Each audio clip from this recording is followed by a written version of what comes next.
Okay, good afternoon, everyone. This week we'll be discussing about output determination and unemployment for week 10. So first we'll be discussing about the Keynesian income expenditure model.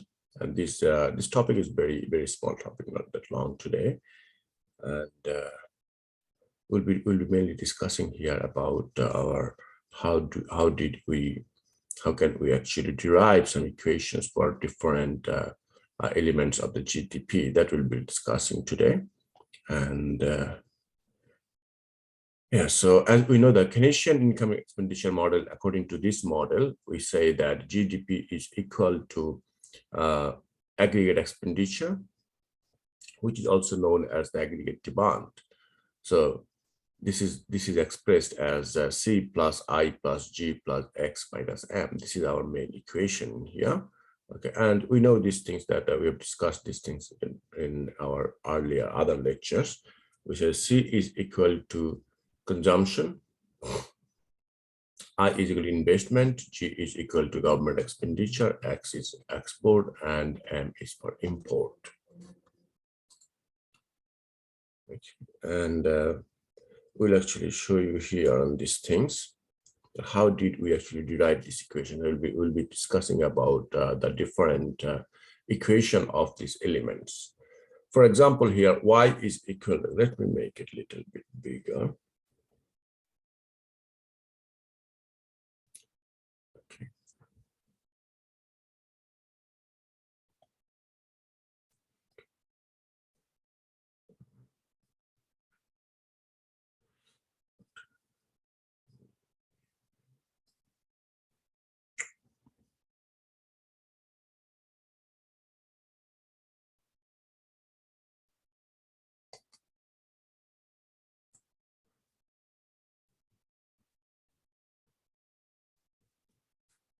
So if we say Y is equal to gross income, so there are two different types of income we have. One is called disposable income, how do we actually calculate disposable income? The disposable income is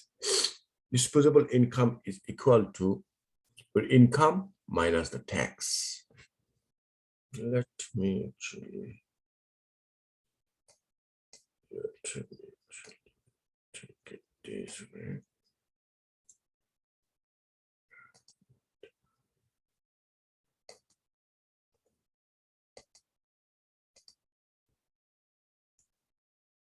Okay.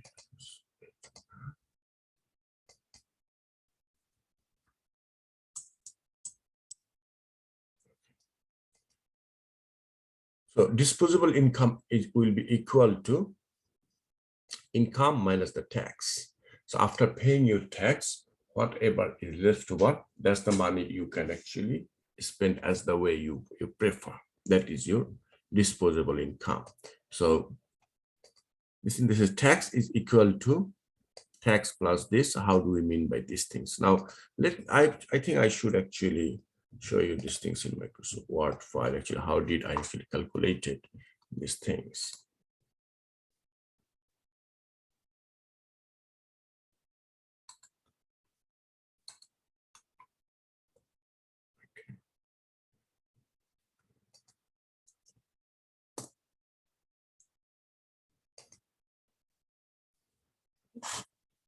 Why we said Y is equal to your income. From the gross income, what we do, we actually pay the tax. So from gross income, we pay the tax. Tax is known as T. Okay. Tax is known as equal to T. So from the gross income, we actually pay the tax. So we say here, this is equal to Y minus T. This is tax. Now, when you actually calculate the tax, we say that tax is equal to, there will be always a minimum tax. On top of it, there will be a progression tax. So we say that tax rate, which we say small t.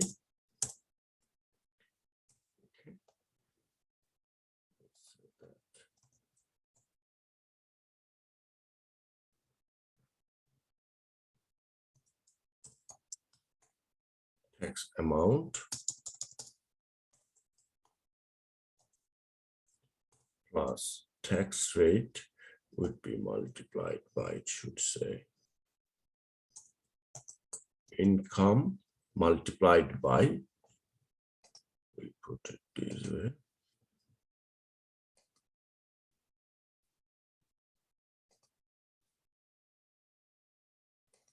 multiplied by tax rate.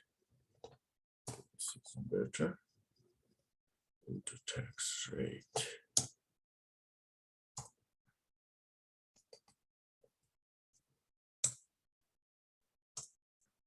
Those things.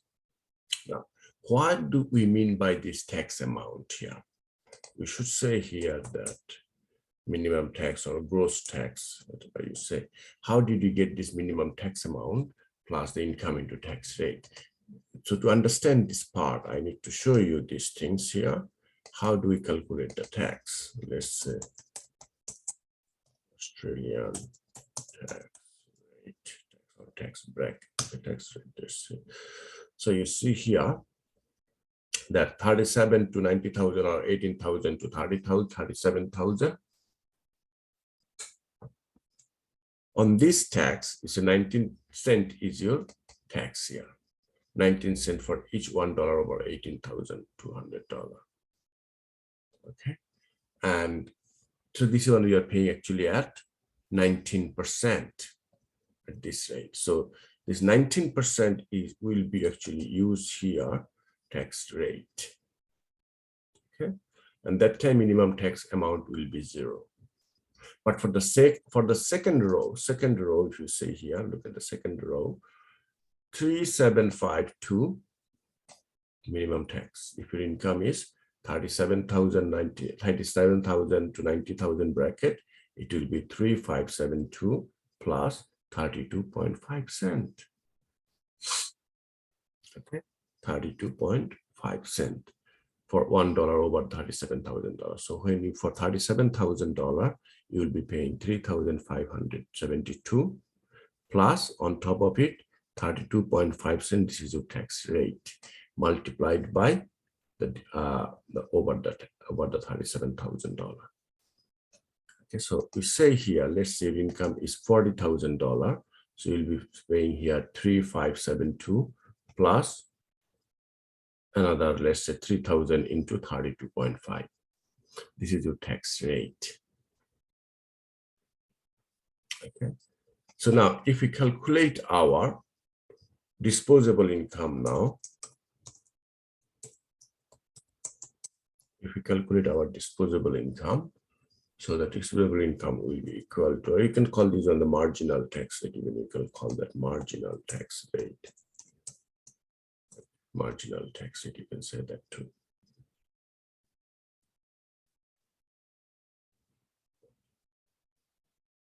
So we'll say disposable income, these will be equal to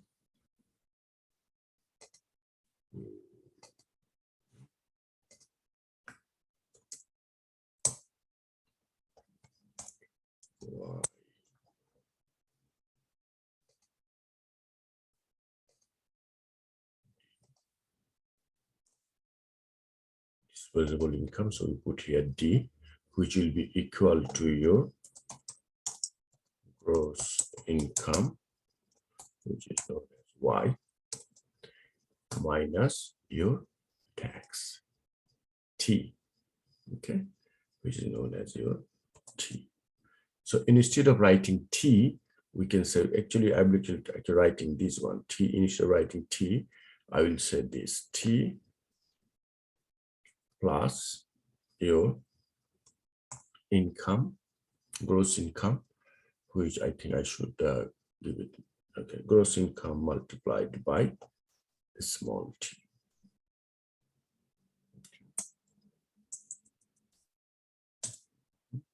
Yeah. Okay. So it's a gross income. So let's put these two in equation as well.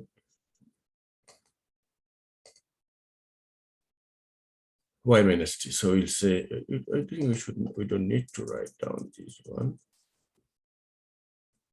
It's straight y minus t plus yt. Okay. So y is your gross income. So disposable income will be income minus t. Okay. Now, so two parts of our income. One is our disposable income, another one is our tax. Two things. Okay. One is disposable income, another one is our tax. Two types we're going to say here. So we'll say this way that our gross income will be disposable income plus our tax. Two items. After you pay off your tax, the rest of the amount will be known as your disposable income. Now, what do we do with our disposable income? Okay, what do we do with our disposable income? We say that disposable income, okay, can be used in two ways. One is your consumption, and plus it will be your savings. Consumption is known as your C, and savings is known as your S. Okay. So disposable income are again used as consumption and savings. Okay. So let's insert this one in our equation. Here we'll say this one.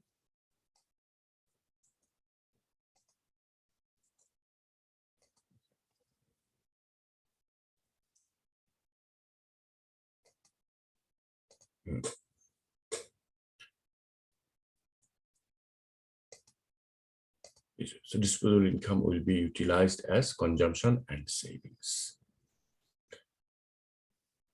Now we'll discuss about the consumption function, the equation. We're gonna try to find out the equation for the consumption.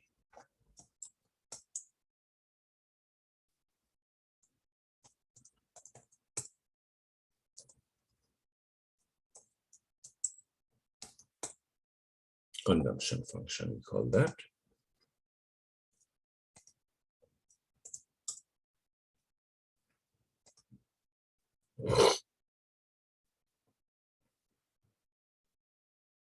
Okay. Now we're going to show you how to find out the consumption. Okay.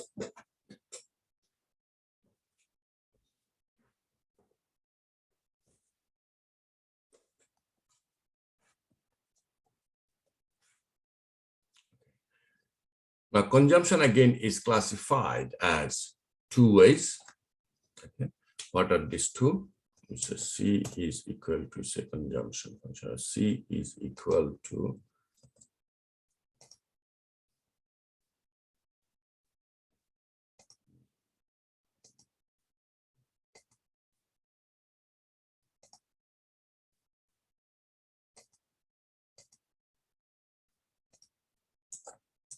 C0 plus small c multiplied by yd. Okay. Now the question comes up, what are these things? Okay. C0 is known as autonomous consumption. Okay. C0 is known as autonomous consumption. So what is autonomous consumption? Autonomous consumption is this, that even if you have no income at all, even if you have no income at all, okay, still you will have some consumption. No income, your income is zero, but still you will be actually having some consumption expenses. So it is actually doesn't matter how much you earn, but still you have to have your food, for example. Your income is zero, but still you will have to consume some food. So in that point of view, what we say that consumption will be autonomous consumption plus your other consumption. What does this C mean here? The small c. Here, small c actually refers here the marginal propensity to consume. So what is that? So this means like this, where I show you. C is equal to marginal.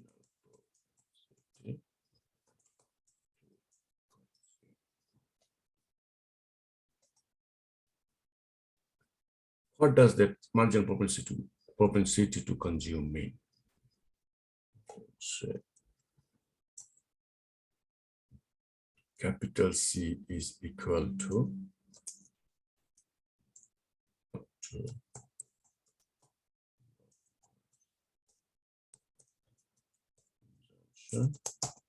and small c is equal to marginal propensity to consume.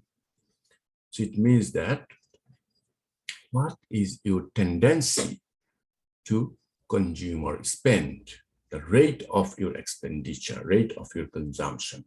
So there will be always a minimum consumption plus on top of it, you will have a propensity to consume, okay? Which you can say this way, that consumption from additional disposable income, okay? Let me make it a little bit more clear about how do I mean by this. Let's put it this way, that your earning is $2,000. Your earning is $2,000. Out of this $2,000, what you are doing is this. Minimum consumption will be always there. How much? Let's say $500 is minimum consumption. Rest of the $1,500, okay? Rest of the $1,500, what happens? You spend only 80% and 20% you save, okay? You spend 80% of your income and the 20% is your savings. So that 80% is your propensity to consume, it's your tendency to consume, okay? Which is 80%. Okay.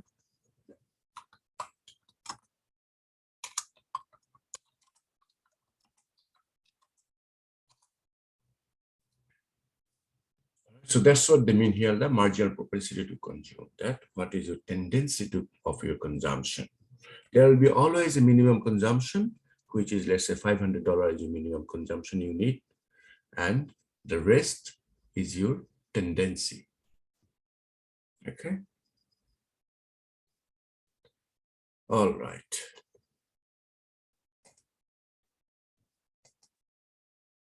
That we can calculate in consumption. They call it consumption function. We call that. Now let's show you about the savings function. So we have two parts in here: consumption and savings. So I showed you here how the consumption is calculated. Now we are going to show you how to calculate, how to do the savings functions. For the savings as well, you will have a marginal propensity to save.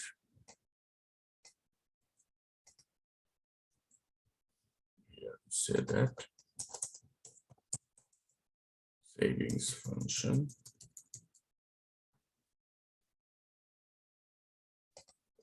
So savings is equal to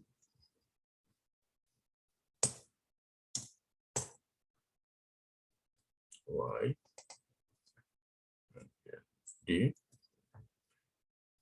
okay, yd, your disposable income minus your consumption. That's your savings. Okay, that's your savings. Savings is equal to, and we don't need this part here, but we need a small s, marginal propensity to save. That term will be coming like I said, the 20% is your propensity to save. Okay. All right. So now we know that C is equal to this, so we can say it this way. This is equal to, copy this one.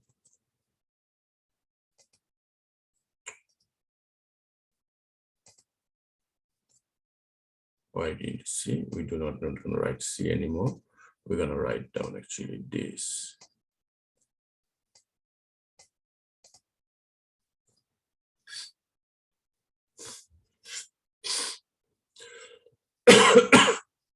I'm sorry. Okay. So YD minus C0 plus bracket. The whole thing is in bracket. This is your savings function. Okay. Now, from this one, we are going to show you something different. We are going to actually take this. I'll do another line that would be better to understand.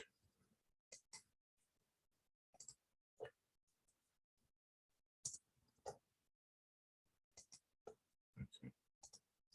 So let's say this is equal to this whole thing.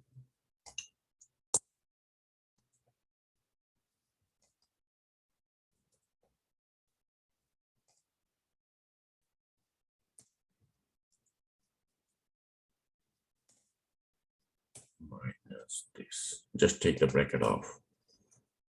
Why I'm taking the bracket off? Because I have some intention here to do. I'm going to actually reorganize these things right now, which will be equal to again.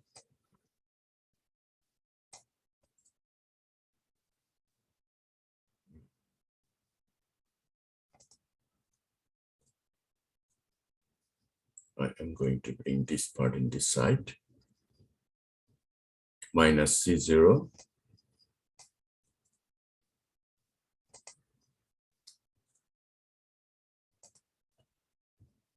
plus YD minus C0 plus YD minus CYD. Okay. So if I put it in next line, it should look like that, which will be equal to, again, you can say it this way. Okay, let me copy this one.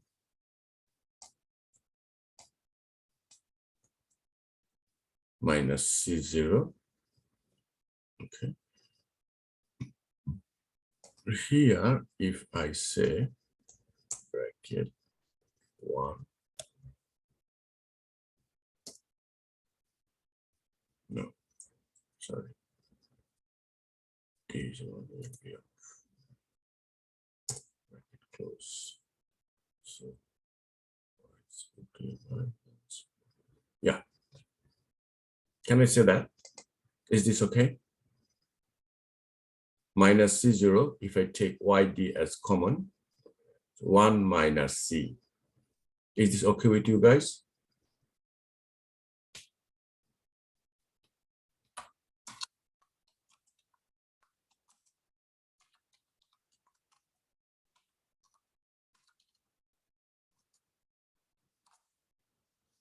Yeah. Now, this 1 minus C, this is known as your marginal propensity to save. Okay.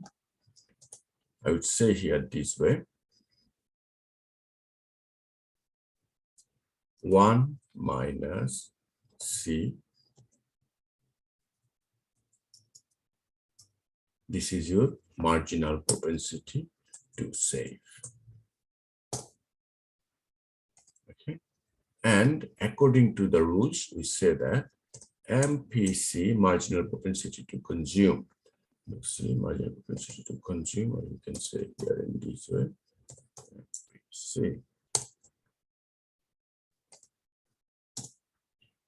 Okay. MPC plus MPS is equal to 1. Always remember this one, that marginal propensity to consume, which is 80%, and 20% is marginal propensity to save. Two together will become 1.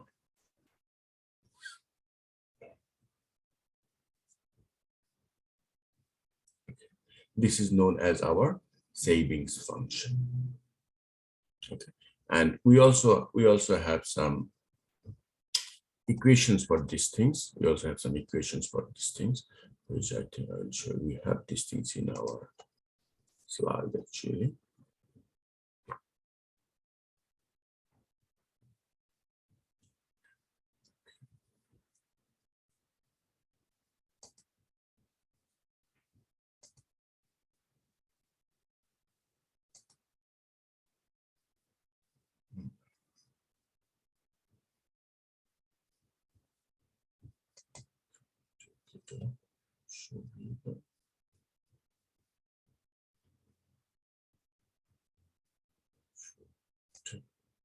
Yeah. So here is our consumption function, and this is our savings function. In savings function, it will become minus C plus YD into 1 minus C. Okay, that's the savings function. Okay. All right. Now we're going to talk about investment function. Okay. Investment function.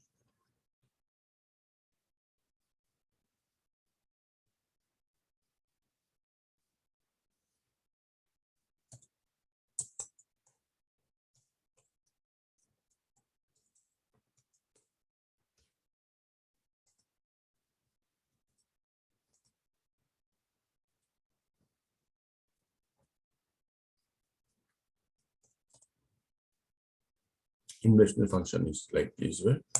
I is equal to just I0. That's it. Nothing else much in here.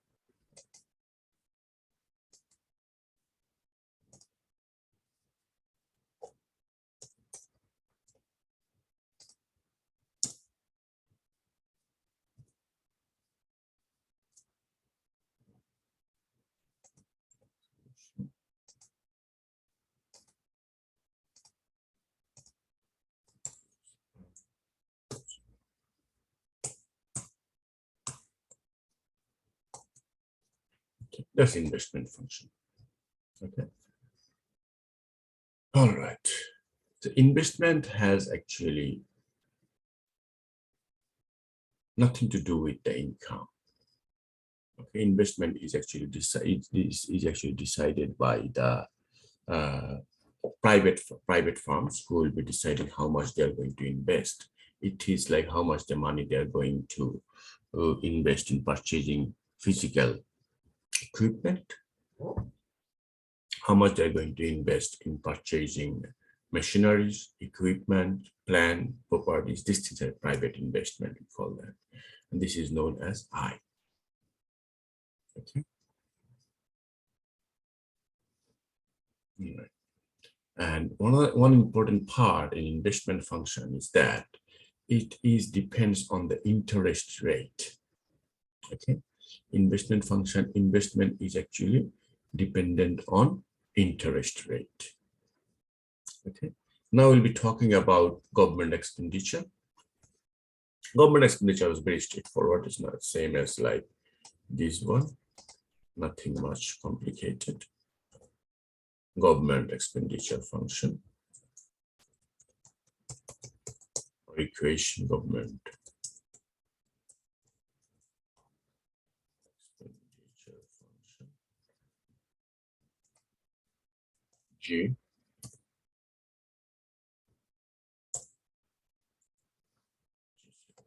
government expenditure.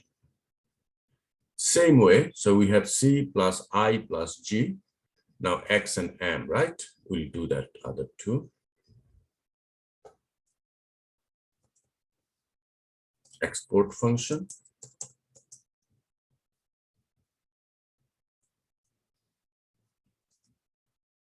It will be like X. will be x0.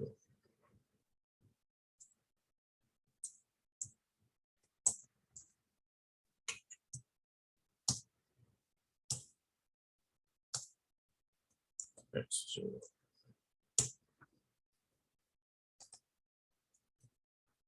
Okay, export function is x0. Okay, and final one is about our import function.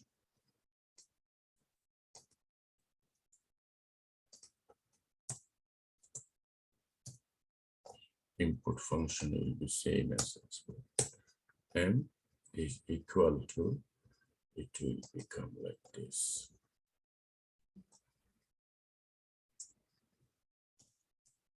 M0 plus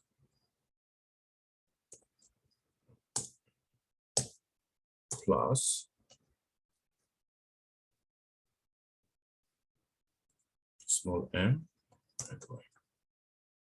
Okay.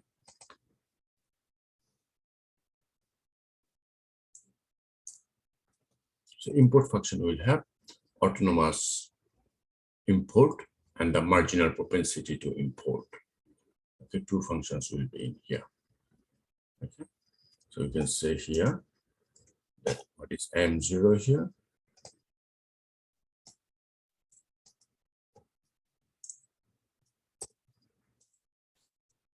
M0 is equal to autonomous and small m is equal to marginal propensity to import.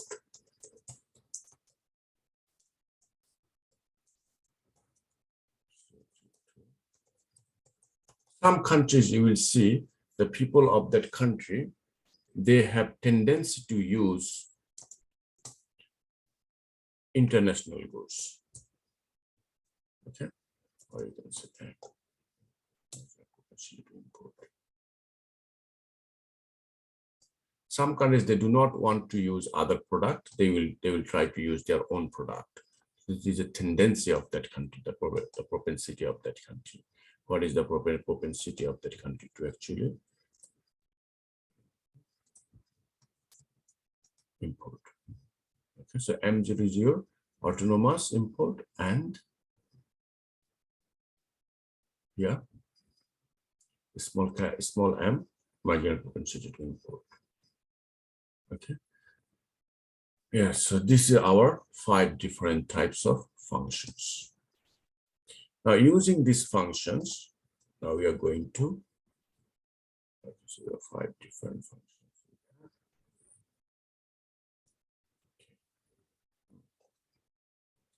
Now we're going to show you that how do we actually calculate our aggregate expenditure. Okay. How do we calculate our aggregate expenditure? That's what we are going to show you now.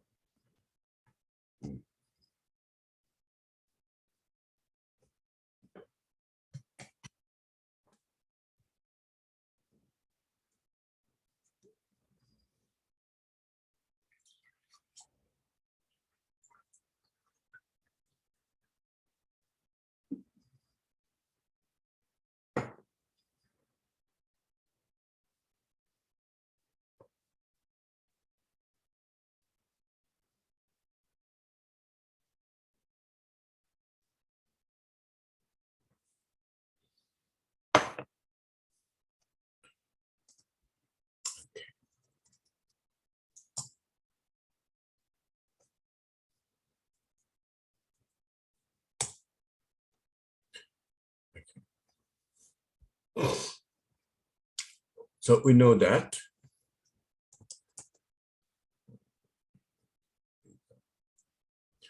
the GDP or aggregate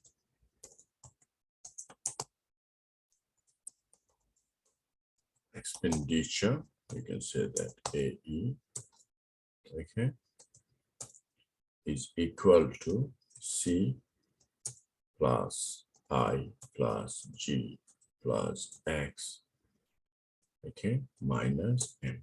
We know this one. Okay. Now, I will take this one.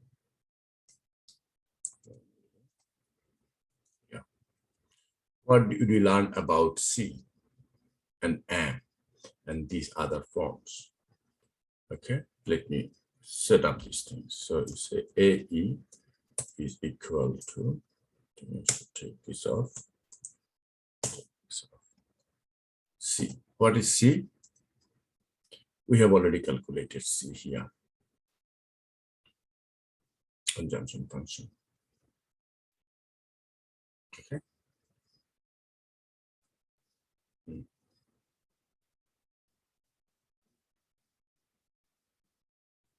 All right. Okay. So let's take this one.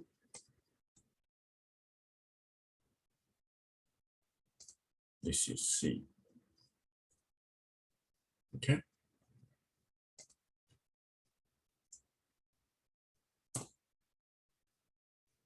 This is C. Plus, now you're gonna do I. I know, we know about I. I is very straightforward. I0. Only the M will be the issue, right? All of them will remain the same.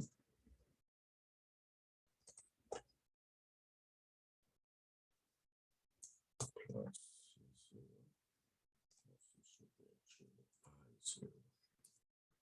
I0 plus, we can say Z0 plus, we can say X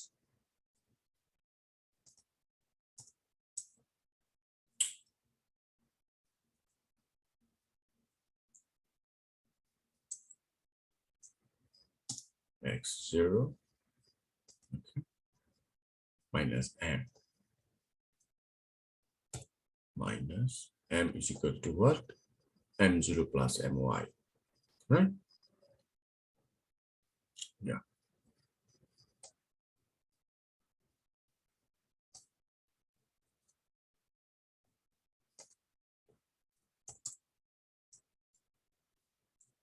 M0 plus My. Now we're going to work on it. Again, we have calculated C into YD. So let's make it easy. I think we can take this bracket off. This bracket can be taken off.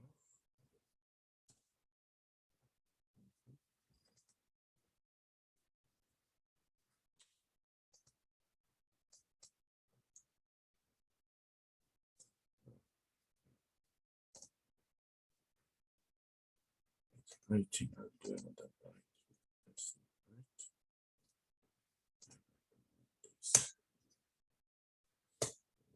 Very straightforward.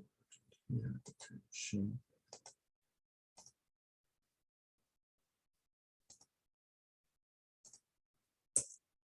C0 plus CYD, small c, and it's gonna be YD.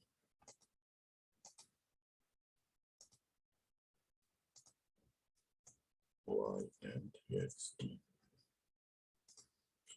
So this is our equation in here. Now, look, YD, we have an equation for YD itself. Okay. How do we calculate YD?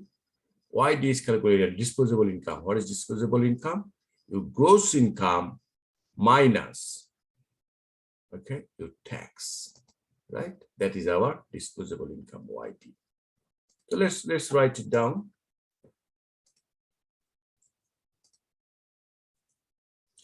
Instead of YD, we are going to write down here, bracket. Let's delete this part. So bracket. Instead of YD, we are going to write here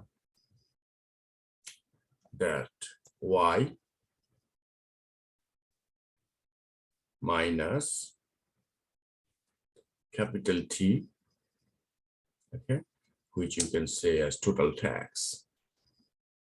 Okay, total tax, but let's put it this way.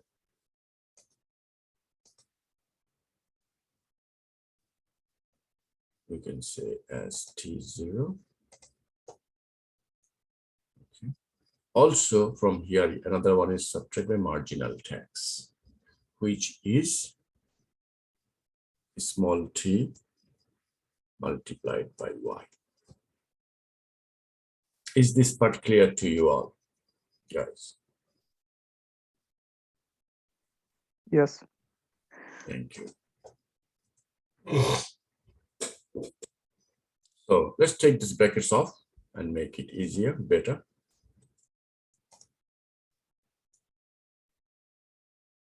So now we have to put everywhere C. Okay. Let's say here it will be C. Here it will be another C. Here it will be another C. Now let's take this C off.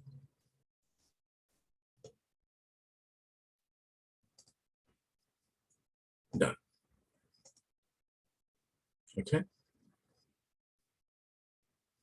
And also from here too, we can take this off as well. Let's say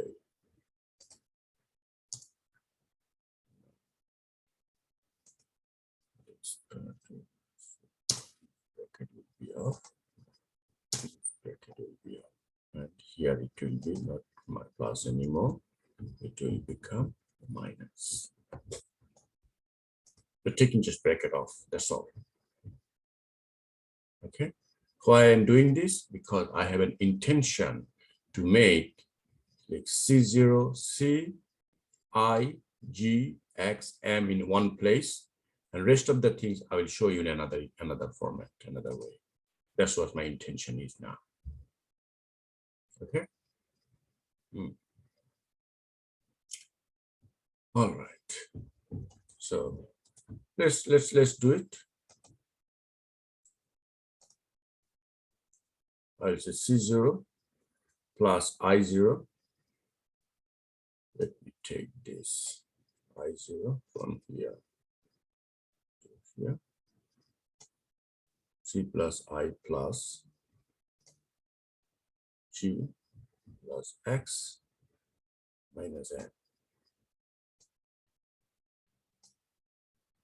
Okay, I just move them or bring all of them in one place.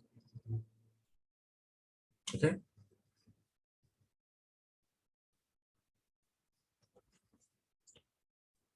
All right.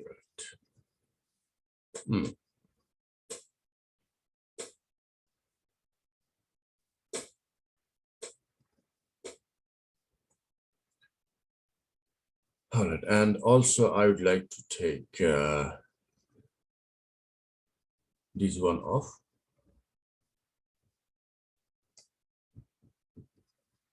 I would like to make this one on this side. Why I'm doing this? Because I see these three things has y in common. Okay, I see that, so I'm going to take y as common. Okay, I can see these three things, they have y in common. I'm going to take this y as common. That's my intention here.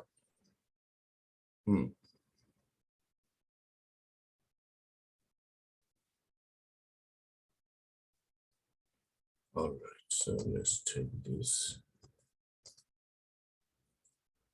Okay, I'll take y as common. So let's take y off first. Let's take y here. Make them all in bracket. So this y will be off. This y will be off. This y will be off, and put them in one place. Okay. Now I can see here, I can see the C I can take as common here too.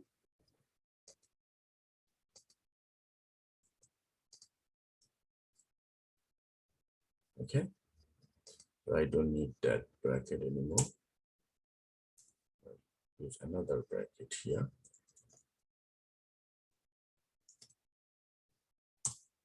And here I can take C as common. C as common one. And here I'll take that C off. Okay.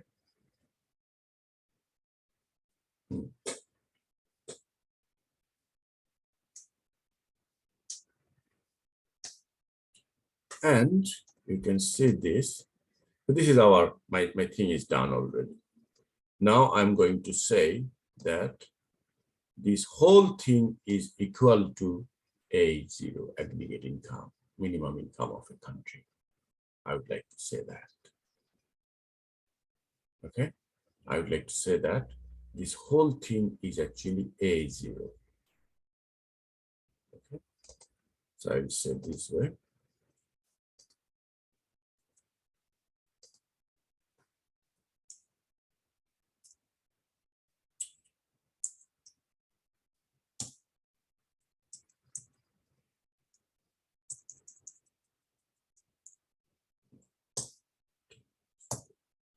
That's what I would like to say. This whole thing is equal to my A0. Okay. So this is my equation I formatted. One equation I came up with. Now I'm going to say this. In the equilibrium, when an economy is in equilibrium, that time income is equal to aggregate expenditure. We say that. Okay. In equilibrium, okay, income Y is equal to AE. Income is equal to aggregate expenditure. Okay. And I would like to say the same way that will be also equal to this. An economy is in equilibrium. We say income is equal to aggregate expenditure is equal to this. Okay. Now we are going to find out what is the value for Y. Okay.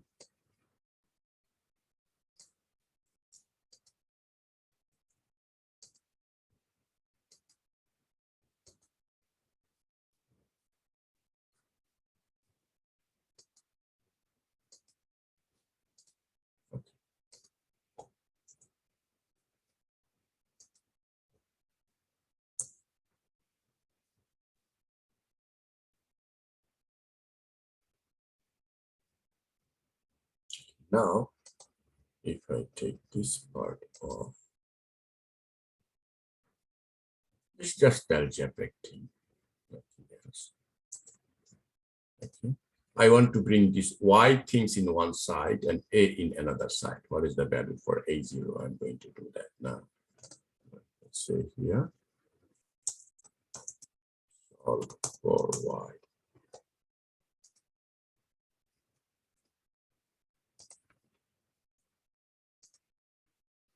Okay. So I like to keep the A0 will be equal to Y minus whole thing. That's what I'm going to do now. A0 is equal to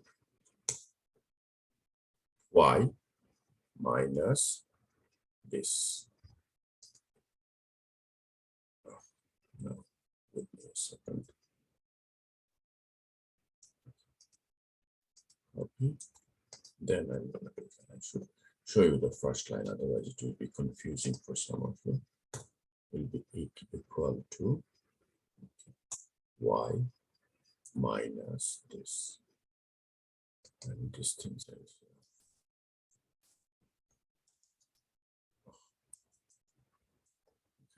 this thing I'm going to see. Now I'm going to take Y as common again.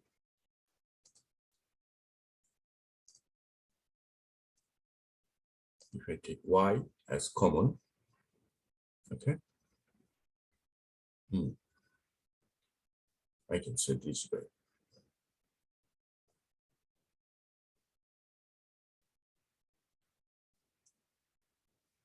One minus, no, I don't need that. Okay. Yeah. If I take this third bracket off, I can take m as plus, right?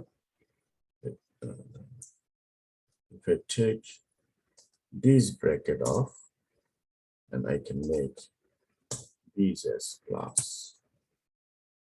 That's it. Is it clear to you guys?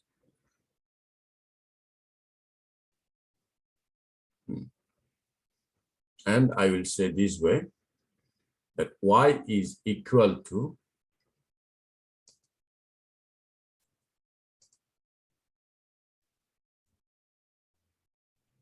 I should write it down straight, that y is equal to a0 divided by this whole thing. That's what I'm going to do now.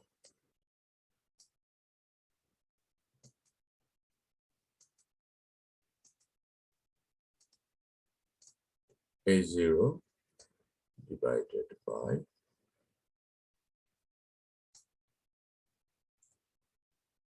this whole thing. Okay. And as I can just say d02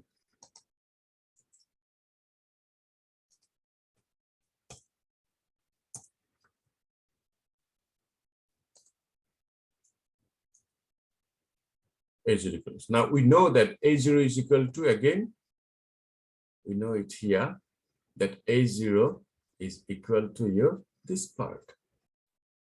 Remember? A0 is equal to this much. And instead of A0, we can say that this is your y value.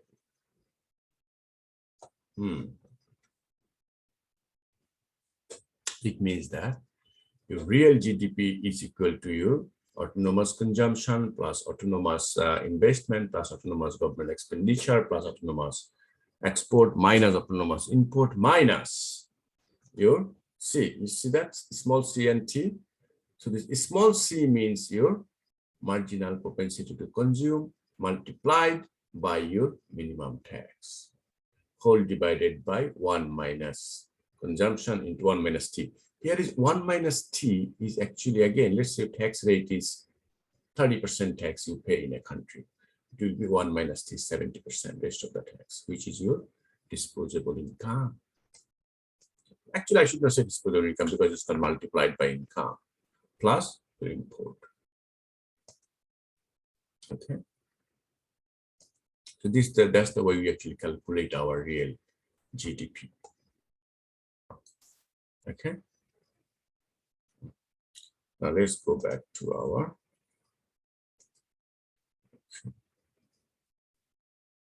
consumption function, savings function. Oh, here it is. Here is the one. So look at your interesting thing here is that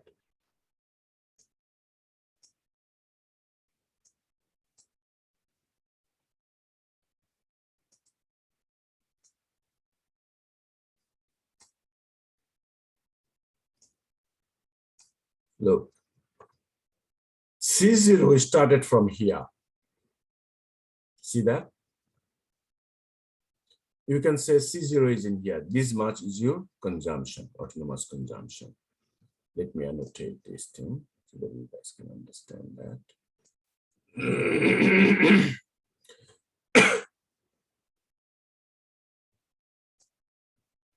This much is your autonomous consumption. Look here. This is C is equal to A plus CY. Okay. So this A is your autonomous consumption. Okay. This much. That's autonomous consumption.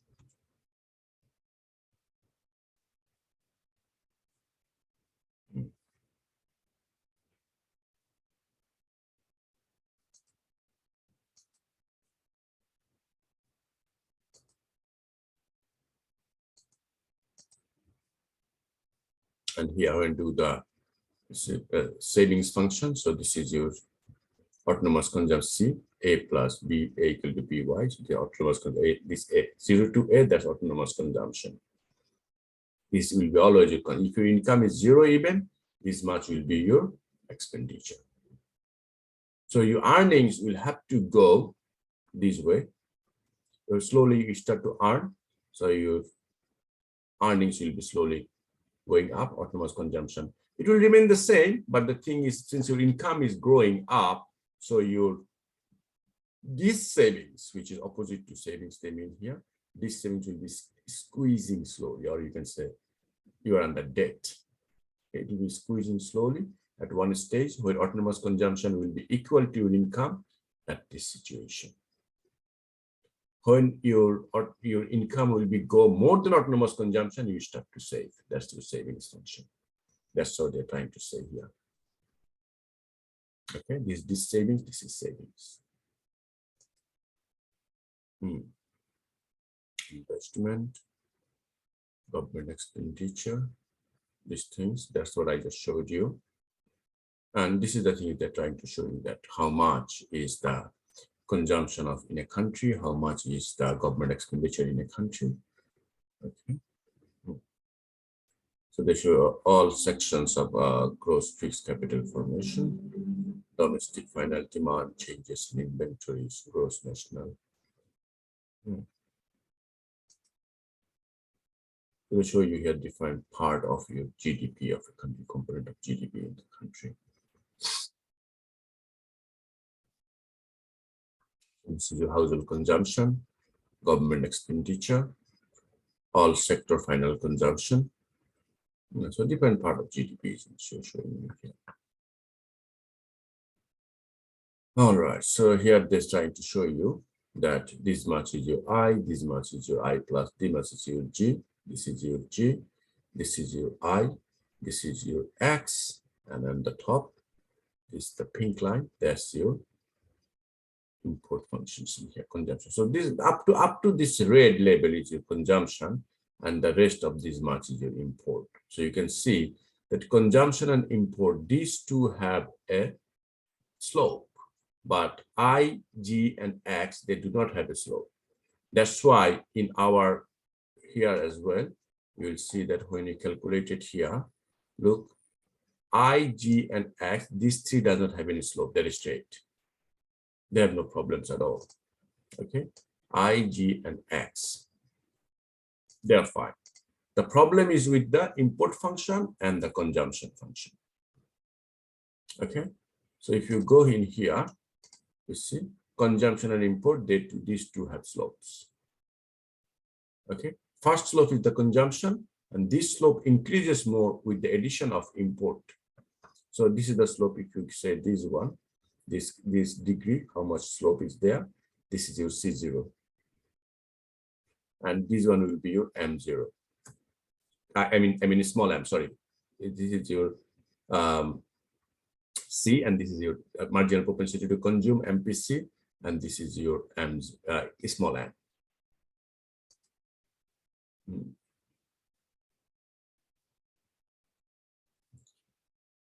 Now we'll be talking about the multiplier. What is a multiplier?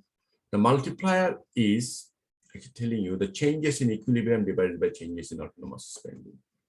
How do they mean by these things? They mean here the magnitude of the increase in income that results from an increase in autonomous expenditure is determined by the multiplier. So multiplier determines that if your income is increased, okay, out of that, okay, how much your autonomous expenditure will be increased. That's what they told it by multiplier. Okay.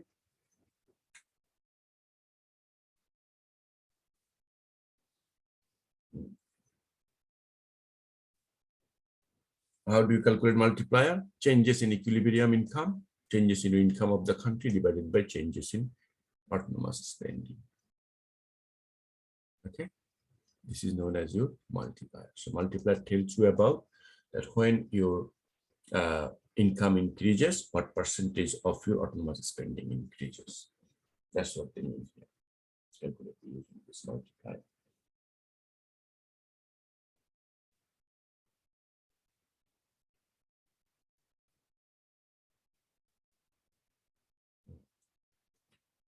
Next. How does the multiplier work? So look at this way, that what is the marginal propensity to consume and what is your marginal propensity to save. That's what we're going to show you right now. So multiplier tells you this way. Let's say you spend $100. Imagine you are given $100. What do you do with this $100? You spend $80 and you save $20.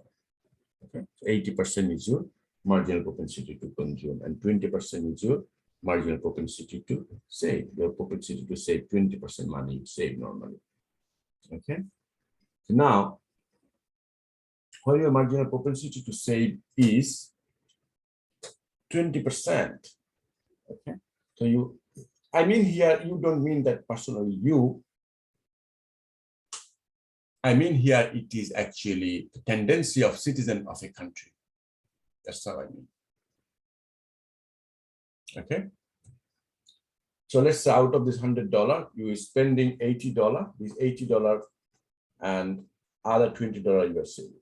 When you spend this $80 becomes income for another person from whom you are buying the goods, and he will be again spending another $80 and $20 he will be saving. So every single person is going ahead, they're saving $20 and spending $80. That's 80%. Okay. So what happens in this case is that same $100 will be actually moving from hand to hand of different persons. And these will have a greater impact in the economy. Okay. If we spend $80 and saved 20, what would happen to the $80? The person who received $80 would again save some and spend some. If that person spent $60 and saved 20, what would happen to the 60? Again, the next person will receive $60, will save some and spend some money. So what is the outcome? The overall increase expenditure is more than the original $100 that was given to you. The $100 we have given to you, that's not the $100. This $100 having impact of 80 plus 60 plus 40, like this, it will keep going like that. It will be way more than $100. So this says here, a 50 billion increase in investment is multiplied into 200 billion increase in GDP.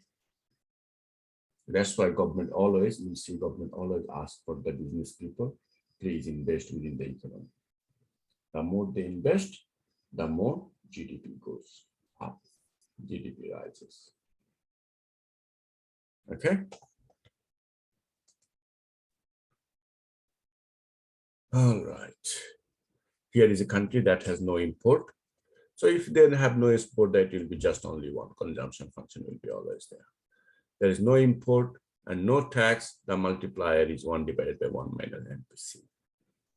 The MPC is 75%.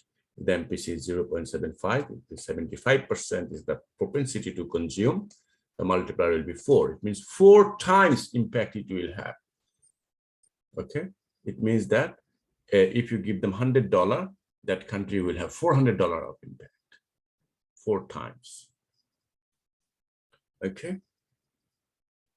If the marginal propensity to import and the tendency to tax is also 0.25, the multiplier will be this.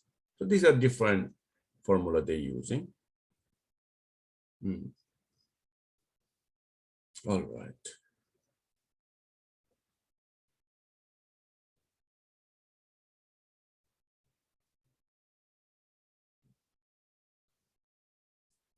Effect on output and changes in injection or withdrawal. So we know what is injection, we know what is withdrawal. So injection means that how the money is coming into the economy. Okay. And how the money is being withdrawn. Withdrawn is by savings, tax and import. And injection is by investment. Okay. government expenditure, and export.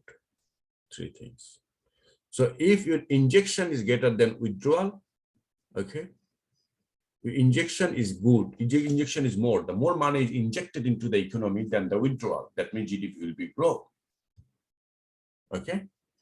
If your injection is less than your withdrawal, GDP will fall. Very straightforward.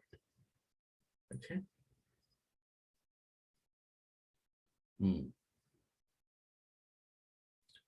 Here is the relationship between output, employment, and the price level. Look, one interesting part you need to understand here is this thing you understand, this blue line is aggregate demand curve. And I want to talk about this red line, aggregate supply curve. We understand this. But what about this purple line? This is very interesting. Okay, what about this purple line? Purple line says that aggregate supply in the long run. How do they mean? Can a country supply as much as they wish? Is it possible? No, it's not possible. A country will have a limit of their production. A country will have a limit of their production. That's the whole point. Okay? Because their resources are limited. That's why the saying at one stage, supply will become like this. Whatever your quantity is, doesn't matter. Supply will not go more than that. But that is in the long run. But in the short run, yes, we can see the supply is going up. But I think this purple line should be actually a little bit far. That would be nicer. Or you can say short run, it goes like this, then it becomes straight line. Yeah. So this much is short run, then the rest is the long run. So what is unemployment? There are 2-3 different types of unemployment we have. We have discussed these things before. We say here that unemployment at full employment, there is 2 types, frictional unemployment and structural unemployment. When you say frictional unemployment, we mean that when an employee or a citizen or a labor force is actually having a job but is looking for some other job, in between searching for job, that will be known as frictional unemployment. Okay, so the citizen or the labor or employee, okay, their job, workers' skill is not matching with the workplace, so they're looking for better job, okay, or some other job. That is frictional. Structural unemployment is this, when the government changes the structure of the economy. Let's say government has decided that we are not going to use normal typist anymore. We're going to use everything will be from now on. Like, for example, let's say no more diesel motors in the country, for example. All the diesel mechanic will have no job. Make sense? Government made the changes. There will be no more coal electricity from the coal. So all those people who are within the coal industry, they will have no job. Okay, like this, structural changes in the economy. Okay, so unemployment above full employment rate. So what does it mean, full employment? Normally, we say 95% employment is full employment. When there will be unemployment above the unemployment rate, we call the deflationary gap. And another one is inflationary gap. What is these things? Let's have a look. So here is recessionary gap and inflationary gap. What happens in that case? Look, when there is a recession in the economy, there will be a less in demand in the market. There will be less demand in the market. When there is less demand, the price will be dropped. Okay, as a result, your income will be off. So there will be some unemployment because of this. So there's, let's say, for example, the whole country going through some recession. As a result, people are not having enough demand within the market. There's not much demand. So what happens then? There is no demand. As a result, yeah, there is not much of job. Recessionary gap. Inflationary gap, that's very interesting. There are very high demand, When the demand is too high, the price will be going down. Look at the price going up, sorry, price will be going up. So 81 and 82, so see, because of the inflation, the price level is too high. So the demand is going too high. People has more money in their pocket. Inflationary there. Okay. So why there are booms and recessions? Well, because of instability of investment and the accelerator, fluctuation of stocks, the real business cycle. Look, the thing is that every business, they will have some ups and downs. We know that business cycle. So let's have a look. I'll show you what a business cycle looks like.